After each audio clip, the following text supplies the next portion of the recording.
Shalom! Hoje eu estou aqui, nesta manhã, exatamente em uma rampa que desce para o deserto de Paran. O deserto de Paran é o local onde o povo de Israel ficou estacionado por 40 anos. Primeiramente, sob o comando de Moisés, eles se estabeleceram aqui até que o Senhor fizesse com que toda aquela geração morresse, fosse julgada pela sua rebeldia por causa das águas de Mará e por causa de não ter aceito a opinião de Josué e Caleb. Após 40 anos de migração nesta região, Moisés já está bem velho e o povo de Israel segue em direção ao Oriente, rumo a Aravá. Ali, Josué começa a exercer o seu comando sobre o povo de Israel, ainda debaixo da autoridade de Moisés. Nesta região, Josué se estabeleceu como o futuro líder de Israel. Hoje, nós vamos conhecer o Vale de Paran e a montanha de Carcum, um dos locais mais prováveis para o Sinai bíblico. Vamos seguir adiante nos passos de Josué.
O Monte Carcum é, sem dúvida alguma, um dos grandes mistérios da arqueologia moderna.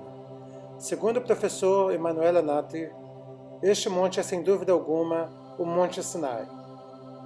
Em nossa jornada de hoje, nós estaremos revelando alguns dos detalhes que podem confirmar esta versão deste arqueólogo que trabalhou nesta região por mais de 30 anos.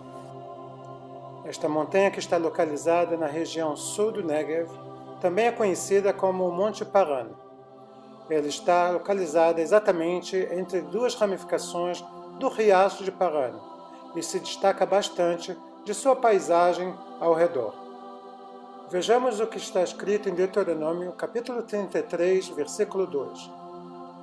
Disse, pois, o Senhor veio de Sinai e lhes subiu de Seir, resplandeceu desde o monte Paran e veio com 10 milhares de santos.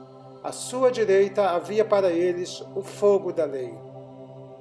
Emanuel Anati encontrou também sobre a montanha de Paran milhares de figuras entalhadas em rocha.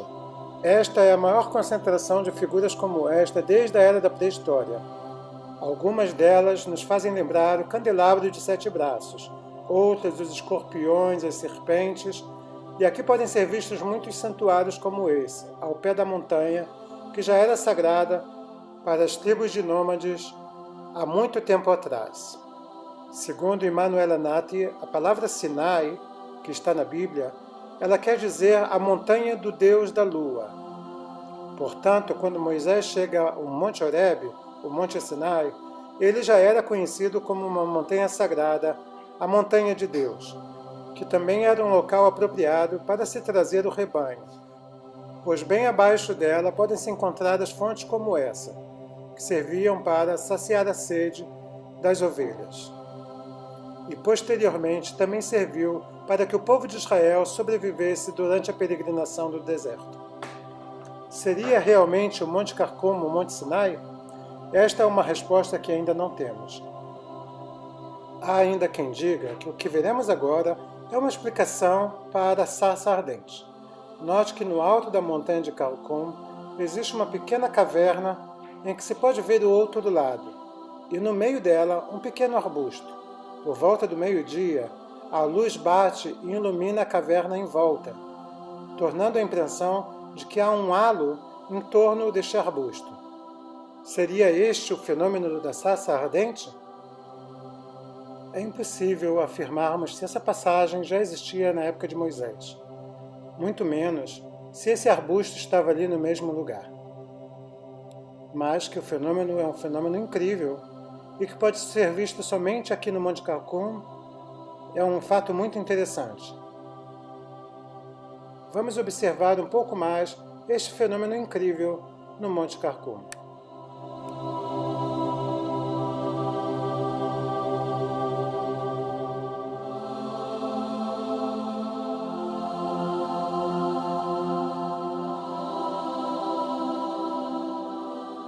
Vamos seguir adiante pelas páginas da Bíblia. Bem, hoje eu estou neste local incrível que é Timna, uma reserva natural e um parque arqueológico no sul de Israel, não muito distante de Eilat. Neste local incrível, o povo de Israel acampou, de forma que as tribos eram divididas em torno da Arca da Aliança, em torno do tabernáculo. Timna também é conhecida como o local das minas do rei Salomão. Bem, se você ainda não conhece este local, quando você vier a Israel, não perca a oportunidade de conhecer um lugar simplesmente inesquecível. Siga-me nos passos de Josué. Nós vamos seguir adiante pelas páginas da Bíblia. Quando os primeiros pesquisadores chegaram aqui, a conclusão deles é de que este era o local das minas do rei Ramsés, faraó Ramsés do Egito, que tinha como aqui o seu posto avançado para a exploração do cobre. Porém, nos últimos anos, uma pesquisa detalhada utilizando carbono 14 revelou que essas minas não são do 15º século a.C., mas sim em torno do 9º século a.C., ou seja, o período de Davi e de Salomão. As escavações revelam que durante o período de Ferro, ou seja, o período que começa com a Era Davídica, o local foi amplamente explorado. Com uma tecnologia muito avançada, os edomitas retiravam metal para Davi e para Salomão. O local era controlado pela elite judaica de Jerusalém. Este fato ficou comprovado com a descoberta de tecidos da nobreza judaica em Timna no começo de 2016. Sendo assim, as evidências arqueológicas que estão sendo descobertas estão revelando a veracidade do texto da Bíblia.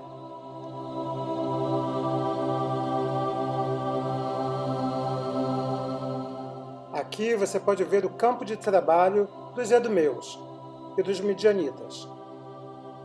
Os edomeus e os midianitas prestavam serviço de retirada de metais das minas sob orientação dos oficiais israelitas, pagando imposto para o governo central de Jerusalém.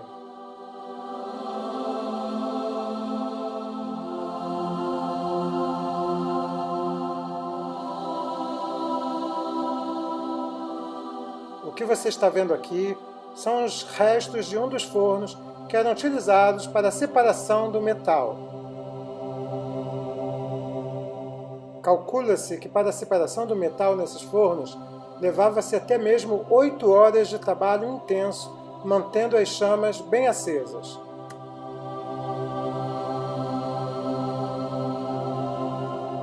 Agora você pode ver o que restou de um santuário dos midianitas, que trabalhavam nesta região.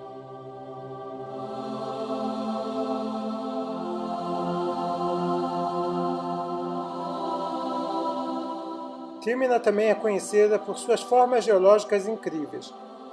Parecem rostos esculpidos na rocha, porém são formações naturais do processo de erosão.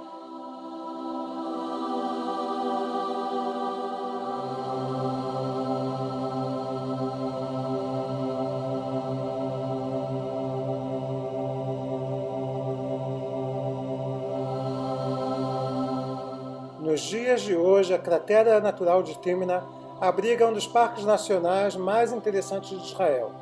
Ele está localizado bem ao sul do país, no caminho para Eilat, na região da Arava.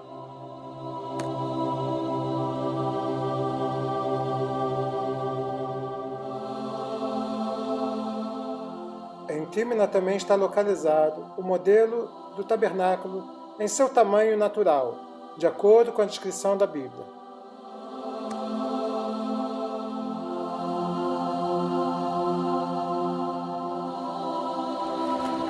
Shalom!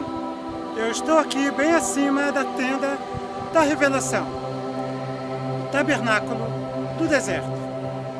O que vocês estão vendo aqui é uma reprodução construída por uma organização batista dos Estados Unidos aqui em Israel, para que os visitantes pudessem compreender como era o tabernáculo no Velho Testamento.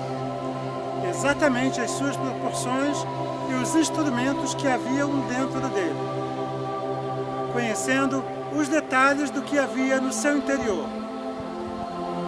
Exatamente há 3.500 anos atrás, um jovem chamado Josué ficava bem à porta da tenda, de uma tenda como esta.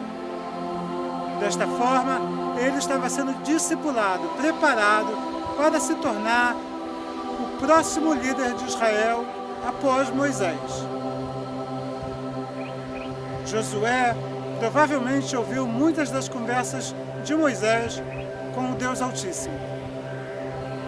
E é exatamente num lugar como esse que ele começa a se tornar um general e um líder eficaz. O povo de Israel ficava acampado exatamente aqui em Timna. E em volta do tabernáculo ficavam acampadas as 12 tribos de Israel. Na nossa jornada de hoje, nós estaremos conhecendo um pouco mais sobre os detalhes do tabernáculo e da região de Timna. Siga-me pelas páginas da Bíblia.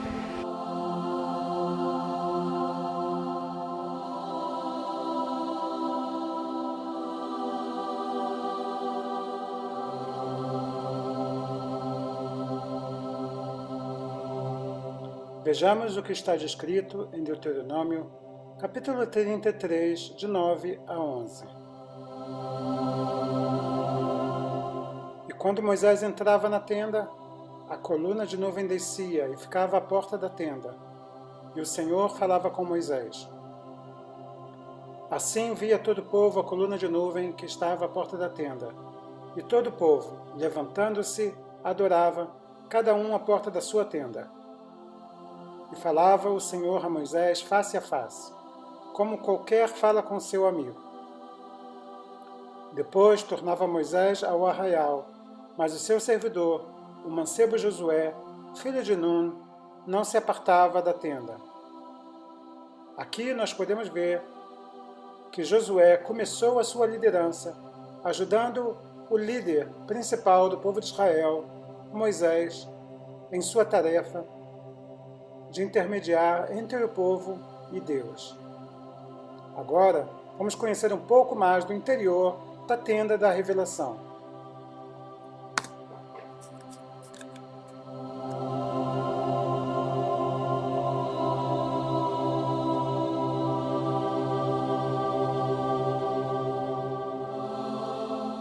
Foi ali, na tenda da revelação, que o jovem Josué foi se preparando para se tornar o futuro líder da nação de Israel, conhecendo não somente a tenda e seus utensílios, mas conhecendo o relacionamento pessoal que havia entre Moisés e Adonai. Com certeza, este relacionamento entre Moisés e Adonai foi o que impulsionou a um relacionamento pessoal entre Josué e o Deus de Israel. Desta forma, nada mais natural do que ele se tornar o futuro líder deste povo, conduzindo-o às vitórias na conquista da Terra Santa. Aqui dentro do tabernáculo, você pode ver a mesa do incensário, a mesa dos pães da propiciação e entrar também naquilo que seria o Santo dos Santos, o local onde estaria a Arca da Aliança e onde a presença divina se manifestava a Moisés e posteriormente aos sacerdotes que dirigiam a vida espiritual do povo de Israel. O povo não podia entrar na tenda da revelação, somente os sacerdotes faziam isso. E no Santo dos Santos, somente o sumo sacerdote, com as suas vestes, que incluíam o efod, o peitoral, o urim e o tumim, o que você pode ver aqui nessa ilustração.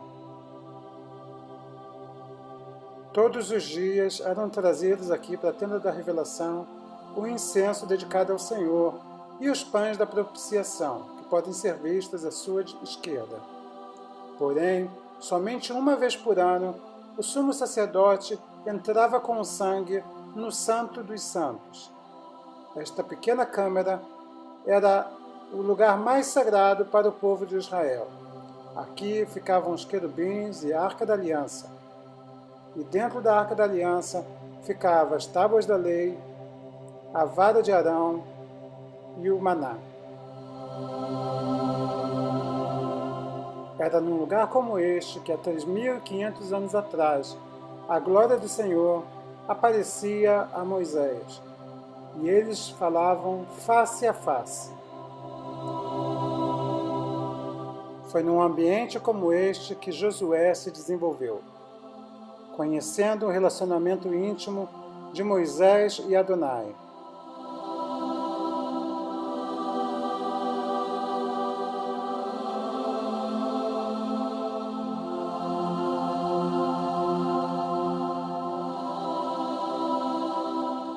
Vejamos agora o que havia dentro da Arca da Aliança.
A minha esperança é que nesta jornada pelo Vale de Paran você possa ter aprendido um pouco mais sobre o fundo histórico da Bíblia. Nós vamos seguir adiante pelas Escrituras Sagradas.